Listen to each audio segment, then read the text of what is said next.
certo? Não tem ninguém no lago de fogo. Você tem que entender. Essa história de que Satanás é o chefe do inferno, é o chefe do lago de fogo, ele comanda lá, isso é heresia. Isso veio lá do ensino da Igreja Católica, infelizmente, colocando como se o diabo fosse opositor ou adversário de Deus. Lembra de uma coisa, irmão, e nunca mais esquece disso. Deus não tem adversário, certo? Deus não tem adversário, Ele é o Todo-Poderoso. O inimigo é nosso adversário, é diferente. Mas ele não é adversário de Deus, e ele não está lá no inferno reinando lá, o reino do inimigo, não. O reino do inimigo é aqui na terra. O mundo jaz do maligno. Lembra quando ele apareceu para Jesus em Mateus capítulo 4, quando Jesus tá jejuando e sendo tentado por Satanás? Ele leva Jesus até um lugar alto, um monte alto, e mostra: ó, o reino desse mundo são todos meus. Se você ajoelhar aqui e me adorar, eu vou te dar tudo isso. Ele falou aquilo porque ele tinha autoridade, ele é o rei do mundo hoje. E Jesus vai tomar isso lá em Apocalipse 11, versículo 15. Quando tocar a última trombeta, os reinos desse mundo se tornaram a ser do Senhor Jesus Cristo. Viu só? Então, você vai ver que ele não está lá reinando no inferno, ele está aqui, ele está nos ares, no primeiro céu aí, ó. As potestades dos ares, esses são os anjos do inimigo, aqueles que lutaram com Miguel e Gabriel lá na visão de Daniel, quando ele vem trazer a resposta para Daniel, e Gabriel não consegue passar e tem que vir Miguel e ajudar ele na luta. É isso aí, você tem que ter o contexto bíblico na cabeça para você entender isso. Então o inimigo não está lá, ele está por aqui rodeando a terra, lembra de Jó? Então, e ele está sob o comando de Deus, no sentido que Deus permite o comando de Deus para ele executar o mal. O mal nasceu no coração de Satanás, em Deus não há maldade. Esse é outro assunto para a gente estudar muito em breve. Mas o inimigo tem a maldade no coração dele e ele quer tragar as pessoas, ele está ao nosso derredor, ele quer destruir. E ele faz o que Deus permite ele fazer. Senão ele não está por conta própria, ele tem a limitação que é o Senhor. Certo? E da mesma forma, meu irmão, vamos lá para outra coisa que todo mundo entende errado. Não tem ninguém no céu, certo? A Bíblia fala que, não anotei o texto aqui, tá vindo de cabeça, então depois você pode procurar, que ninguém subiu ao céu senão aquele que ressuscitou e foi até lá, que foi Jesus Cristo. O único homem que está lá no céu, o único homem que está lá é Jesus, porque ele veio, se tornou homem e está lá. Não tem mais ninguém.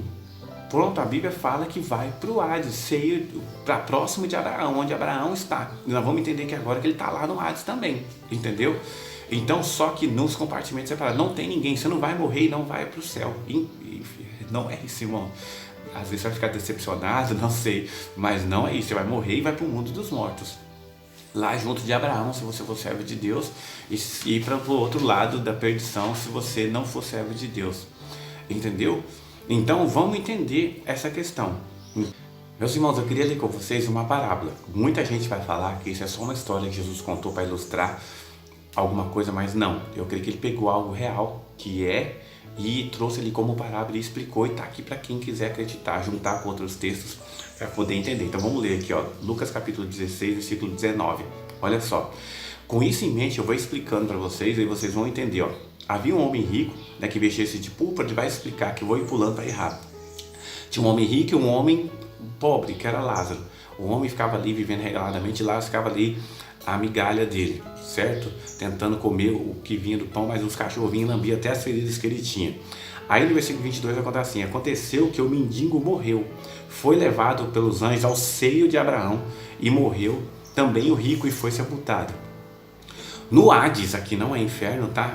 Aqui está escrito inferno, mas é Hades. No Hades, ergueu os olhos, estando em tormentos, viu só? Viu ao longe, no mesmo lugar, os dois estão, ó. Abraão e Lázaro no seu seio, beleza? Ou seja, Lázaro perto de Abraão, e Lázaro perto de Abraão. Seio quer dizer perto, tá bom? Aí, e clamando disse: Pai Abraão, tem misericórdia de mim e manda Lázaro que molhe a ponta do dedo e refresque a minha língua, que eu estou nessa tormenta. Aí olha que Abraão diz aqui, ó. Diz, porém, Abraão: filho, lembra-te que recebeste teus bens em vida e Lázaro somente mais. Agora este é consolado e tu é atormentado. E além disso, olha a explicação. Além disso tudo, está posto um grande abismo, viu aí o Tártaro, lá dentro do Hades. Um grande abismo entre nós e vós. Ou seja, como se o rico está desse lado, tem um grande abismo aqui e Abraão está desse lado. Você conseguiu visualizar isso aqui? Então, ó, há um grande abismo entre nós e vós, de sorte, ó, que quem quisesse passar daqui para vós não poderia, nem tão pouco daí para cá. Então diz, ele vai rogar para que... Aí outra coisa que você vai tentar aqui, que o morto tem consciência, é uma consciência limitada, mas tem.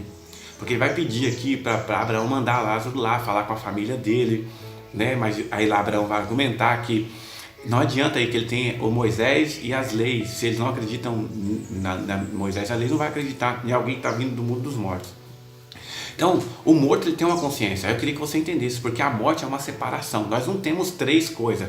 Aí tem a dicotomia, tricotomia, tem essas doutrinas, não vamos entrar nisso agora. Mas eu creio que existe duas coisas na gente. É o sopro de vida, né? Que Deus deu em nós, e temos um espírito e uma alma. São duas coisas. Então, às vezes por causa da trindade, essas coisas a gente quer entender isso meio que errado. Mas você vai ver que o espírito e a alma, o espírito e o corpo formam a alma vivente, é isso que a Bíblia fala. Por isso que às vezes fala, o espírito, a alma e o corpo, que tanto faz, nós podemos ser chamados de alma ou de pessoas. Nós somos uma alma vivente, quando tem o corpo e o espírito ao mesmo tempo. Quando morre, há uma separação. O corpo, o sopro de vida volta para Deus, o corpo vai para a sepultura e o espírito vai para o mundo dos mortos. Para qual lado ele escolheu na vida dele, né? O lado do descanso, ao lado do tormento. Aí você vai ver que é importante a ressurreição, porque a consciência dele lá é limitada. Você vê que lá, você vai entender isso durante a Bíblia, eu não vou entrar fundo nisso, é só para explicar a vocês a questão do Hades, mas você vai ver que lá eles têm a consciência até a hora da morte deles. Então eles lembram, o cara lembrava da família dele, queria que Lázaro fosse lá. Então, ou seja, até a sua morte, que é o que está registrado no seu espírito, você vai lembrar. Então, Davi está lá, ele lembra até a hora que ele morreu, Moisés e assim por diante. Daí que vem aquele texto de Paulo, eu explico esse texto de Paulo, que fala que a vinda de Jesus é como abrir e fechar de olhos por esse caminho. Porque não tem outra explicação, porque a Bíblia fala que a volta de Jesus, todo olho verá. Então não existe arrebatamento secreto, ponto. Aí nós podemos, já tem vídeo no canal sobre esse ponto, se você tiver dúvida, você vai lá e vê vídeo sobre arrebatamento. Mas você vai ver que Paulo fala o quê? Que no abrir e fechar de olhos, Jesus vai voltar. É nesse sentido, porque a pessoa morre, ela não tem consciência do que está acontecendo no mundo aqui agora. Então para ela, e também a contagem de tempo lá, já é o tempo da eternidade, é diferente do nosso. Então eles não têm mais essa sensação de tempo igual a gente tem, porque é eternidade, é um tempo eterno. Então quando eles ressuscitarem para subir com o seu Abraão, Isaac, Jacó, ressuscitarem para serem arrebatados, é como se fosse um abrir e fechar de olhos para eles, entendeu? Porque eles acabaram de fechar os olhos e vão abrir de novo para ressuscitar, para estar com Cristo. Então olha o tanto de revelação que você tem e o tanto de doutrinas erradas e heresias que nós estamos desfazendo com a palavra de Deus aqui. Então é isso. Então você vai ver que eles têm consciência, não é um negócio que morreu e está inerte lá, de jeito nenhum. A Bíblia não está falando isso. Entenda isso, tá bom? Porque você vai ver várias, porque às vezes, mas a Bíblia fala que está no sono, está dormindo. É porque a morte é relacionada ao sono, mas isso não quer dizer que eles têm a consciência limitada. A consciência plena é quando junta o corpo com a alma. Por isso que Jesus vai ressuscitar. Ele não podia já pegar o espírito e subir para ele, já está no espiritual? Mas não, é porque quando você junta o corpo e a alma, há a consciência plena. E aí Jesus vai nos transformar dessa forma, com uma consciência plena. Entendeu? Então, com as imagens que apareceu para vocês aí, tudo, vocês entenderam essa questão da onde vai as almas. As almas vão para o mundo dos mortos, seja você servo de Deus ou não. Agora, por isso que a Bíblia fala que as portas do inferno não prevalecerão contra a minha igreja. Você vai entender isso também, porque quando Jesus voltar, as portas do inferno vão abrir, a porta do Hades vão se abrir e vai ser retirado todos os salvos de lá. Vai ficar só os ímpios e os anjos para o julgamento do trono branco lá no final. Viu como é que dá para você entender? Então por isso que a porta do inferno não vão prevalecer contra a igreja do Senhor, a porta do Hades, porque Jesus vai vir arrebatar, porque ele tem a chave da morte e do Hades, lembra? E aí ele vai arrancar a gente de lá, para que a gente possa ser ressuscitado e depois transformado e ser arrebatado junto com ele. Combinado, meus irmãos?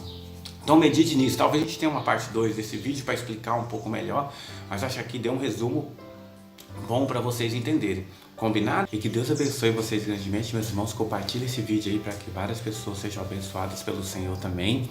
E até o próximo vídeo, tá bom? Fique na paz do Senhor, fica com Deus.